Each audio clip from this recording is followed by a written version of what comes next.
स्थान पर विराजमान हो जाए ताकि आज का जो महादिव्य दरबार है वो प्रारंभ हो सके।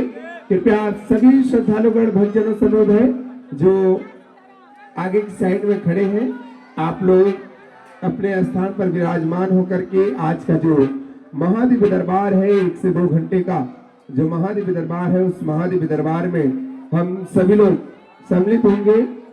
कृपया सभी लोगों से अनुरोध है कि आप अपने स्थान पे बैठ जाएं। माता जी आप सभी से अनुरोध है जो आगे खड़े हैं पहले आप सभी अपने स्थान पर विराजमान हो जाएं। वह सकल पदार्थ पाता है, वो तो संकट मुक्त हो जाता है। वो तो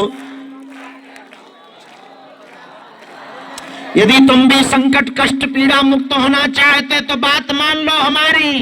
सीताराम सीताराम गाओ रे गाओ रे, राजा राम गाओ रे गाओ रे। सीताराम सीताराम गाओ रे सीताराम सीताराम। रामचंद्र भगवान की, बागेश्वर बालाजी की, सन्यासी बाबा की, दिव्य दरबार की, चमीटा वाले बाबा की, समाधि वाले बाबा की, हर हर। हम पाकिस्तान बॉर्डर के पास गए थे, फिरोजपुर है पंजाब में। पाकिस्तान का बॉर्डर मात्र 12 किलोमीटर था और चूंकि हमारे माइक का चुंगा उसी की तरफ था, वहां 216 बेटियों का विवाह था। वो बेटियां जो अभी पंजाब में बाढ़ आई थी और बाढ़ में कई परिवारों के घर उजड़ गए थे, उनकी बेटियों का आज विवाह था। और आमला परिवार ने सिख परंपरा के अंतर्गत गुरु ग्रंथ साहब की सन्निधि में ये उत्सव किया था। और गुरु ग्रंथ साहब सन्मुख रखे थे और क्या हिंदू क्या सिख सबने गुरु ग्रंथ साहब के सन्मुख में आज गृहस्थ जीवन स्वीकार किया था। इसलिए हमको जाना पड़ा क्योंकि बाढ़ग्रस्त बहुत बेसहारा परिवार की बेटियां थीं। हमारे प्रिय तरुण भंडारी जी, उन्होंने कहा कि आपको आना है तो हम सुबह निकल गए। बड़ा लंबा दूर है, अभी आ पाए, दिन भर थक गए चलते ही चलते। वहां गए, खूब सिख भाइयों ने बड़ा प्यारा स्वागत किया पंजाब में, खूब धक्का मुक्का भय। इसलिए आने में हमको थोड़ी देर हो गई है, पर वो भी जरूरी है। मेरे पागलों, तुम एक बात याद रखना, हम तुम्हें ना तो चमत्कार दिखाने आए हैं, ना हम तुम्हारा केवल पर्चा बनाने आए हैं, न केवल हिंदू राष्ट्र की बात बताने आए हैं। हमारा उद्देश्य एकमात्र इतना है कि तुम भी हमारी तरह उन्मुक्त हो जाओ, तुम भी हमारी तरह हो जाओ। हम तुम्हारे अंदर ऐसी खुशबू चाहते हैं, हम तुम्हारे अंदर ऐसा प्रेम चाहते हैं, हम तुम्हारे अंदर ऐसा भाव चाहते हैं, हम तुम्हारे अंदर ऐसा फक्कड़पन चाहते हैं कि भले ही जेब में 2 फूटी कौड़ी ना हो पर चाल सम्राटों जैसी हो,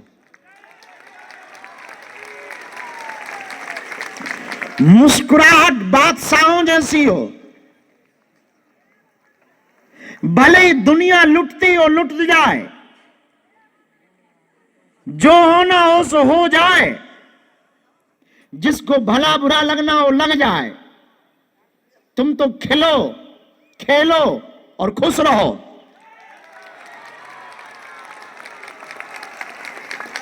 हनुमान के दर को पा जाने के बाद बजरंग बली का साथ और उनका हाथ अपने माथ पर पा जाने के बाद यदि तुम खिल ना पाए, खुल ना पाए, खुश ना हो पाए, तो तुम कुछ ना पा पाए जीवन में। मरना तो ऐसा है, ये कामनाएं, चाह की कामनाएं टिकती नहीं, रुकती नहीं। किसी रेगिस्तान में एक आदमी चला जा रहा था, भयंकर रेती रेती गर्मी का मौसम था, जून का महीना, और प्यास से व्याकुल आदमी चारों तरफ देख रहा था कि कोई पानी दिखाई पड़े, कोई कुआं दिखाई पड़े या झरना दिखाई पड़े तो मेरे प्राण बच जाए और मुझे पीने को पानी मिल जाए। पर दूर दूर तक, सुदूर तक देखने के बाद उसे पानी ना दिखाई पड़ा। वो चलता गया, तपती दोपहरी में सूर्य चमक रहा था और बड़ी दूरी पर उसे लगा जैसे कुछ चमक रहा है, मानो कोई झील है या कोई पानी का सरोवर है या कोई तालाब है।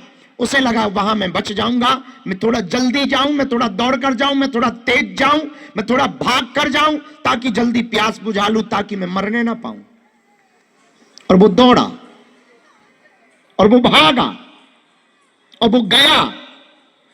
मेरे पागलों, वो नजदीक जैसे ही पहुंचा तो पाया कि ना वहां कोई तालाब है, ना कोई झील है, ना कोई पानी का समंदर है। तपती हुई धूप में रेत इतनी जोर से चमक रही थी कि वो पानी दिखाई पड़ रही थी, पर पानी था नहीं।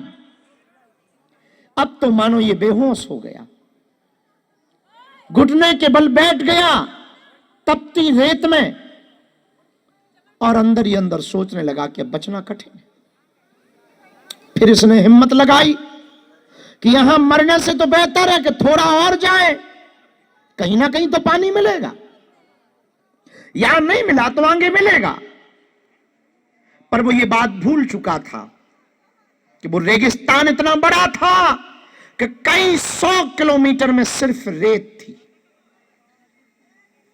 ठीक जिंदगी भी तुम्हारी ऐसी ही है। तुम इच्छा, सुख और शांति की चाह में कई किलोमीटर चले जा रहे हो। कभी तुम इस दरबार में आ रहे हो, कभी तुम उस दरबार में जा रहे हो, कभी तुम इस गुरु के पास जा रहे हो, कभी तुम उस गुरु के पास जा रहे हो, कभी तुम ये पूजा कर रहे हो, कभी तुम भूत भुतैया मना रहे हो, कभी तुम भभूति खा रहे हो कि शायद अब शांति मिल जाए। पर ये बात तुम भूल गए, शांति बाहर नहीं है, शांति अंदर है।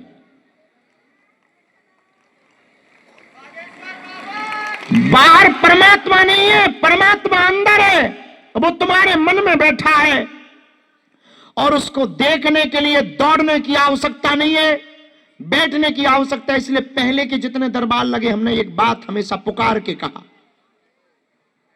और बहुत सावधानी पूर्वक बार बार कहा, और आज फिर हम तुमको चेता करके सावधान करके भेजना चाह रहे हैं तुम्हें घर, कि शायद तुम हमारे पास से कुछ ले जाओ, शायद तुम हमारे पास से कुछ पा जाओ। भटको मत, अटको।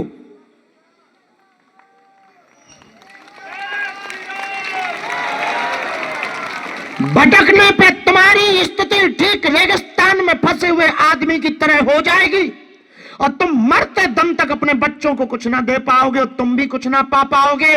मरते मरते तुम इसी इच्छाओं के साथ मर जाओगे कि पूरी जिंदगी हमने भगवान को भजा पर हम कुछ ना पा पाए, और पूरी जिंदगी तुम लोगों के उलाहना ताने और बेइज्जती सहते सहते चले जाओगे, तुम कुछ ना पा पाओगे।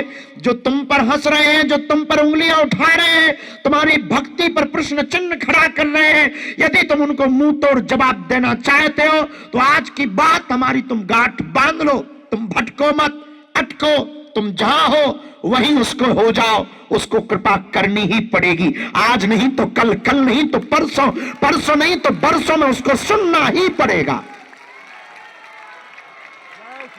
वरना तुम अपनी जिंदगी की आयु देख लो, जिन्होंने 30 साल गुजारे तुम देख लो, जिन्होंने 25 गुजारे तुम देख लो, जिन्होंने 50 साल गुजार दिए, बूढ़े वृद्ध माताएं भी बैठी और जवान नौजवान बच्चे भी बैठे हैं। तुम कान खोलकर सुन लो, इतनी उम्र निकल गई हो तुम कुछ ना पा पाए, अभी भी सिर्फ तुम हाथ मलते ही रह गए।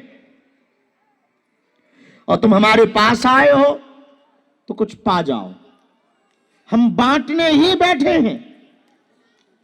और याद रखना, हम तुम्हें चमत्कार दिखाने नहीं बैठे हैं, हम तुम्हें बदलने नहीं बैठे हैं, हम तुम्हें सिर्फ अनुभव कराने बैठे हैं कि उस परम सत्ता से जुड़ जाने के बाद, उस परम चेतना से जुड़ जाने के बाद, सीधी सी बात है, ऐसी कोई गली नहीं जहां बजरंग बली की चली नहीं।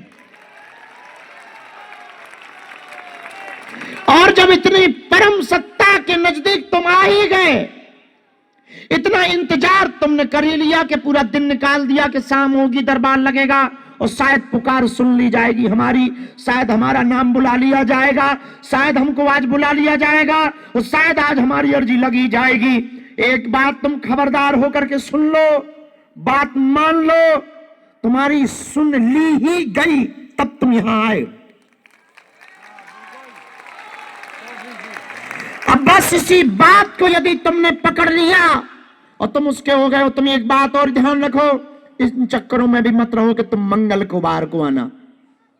तुम जब आओ वो दिन मंगल का है।